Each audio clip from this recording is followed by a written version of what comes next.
বেদাতের মজাটা হলো অবৈধ প্রেমের মজার মতো। জি জি স্বামী স্ত্রীর প্রেমের মজার চেয়ে অবৈধ প্রেমে সাময়িক মজা বেশি লাগে, কিন্তু এটার ভিতরে কোনো শান্তি নেই। রাসূলুল্লাহ সাল্লামের সুন্নত কম পালন করলে রাসূলুল্লাহ সাল্লাম কম বকা দিয়েছেন, আর সীমা ছাড়িয়ে বেশি করলে বেশি বকা দিয়েছেন। ব্যাপারটা মজার। তাহাজ্জুদ রাসূলুল্লাহ সাল্লামের একটা প্রিয় সুন্নত, জি দিনের গুরুত্বপূর্ণ ইবাদত। কেউ যদি তাহাজ্জুদ মোটে না পড়েছে, রাসূলুল্লাহ সাল্লাল্লাহু নরম করে বেশি বলেছেন করে হয়তো। যে নি'মাল আবদু আব্দুল্লাহ লাউ কানা ইয়াকুমুল লাইল, আব্দুল্লাহ খুব ভালো ছিল যদি একটু রাতে তাহাজ্জুদ সালাত পড়তা।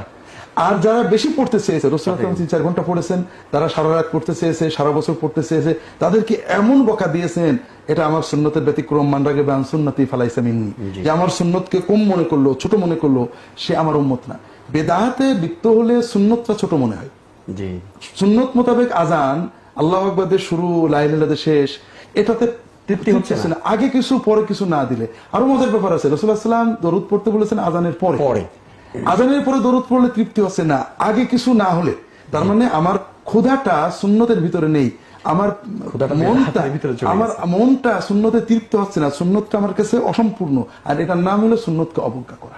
এটাতে আমাদের ঈমানটা দুর্বল হয়ে যায়, নষ্ট হতে পারে। এবং বেদাতের ভিতরে মোহতারাম একটু মজা আছে মনে হয়, কিন্তু আসলে সুন্নতের ভিতরে বরকত রয়েছে। বেদাতের মজাটা হলো অবৈধ প্রেমের মজার মতো। জি জি স্বামী স্ত্রীর প্রেমের মজার চেয়ে অবৈধ প্রেমে সাময়িক মজা বেশি লাগে, কিন্তু এটার ভিতরে কোনো শান্তি নেই। আল্লাহ হেফাজত জি করেন। জি জি, জি। আল্লাহ।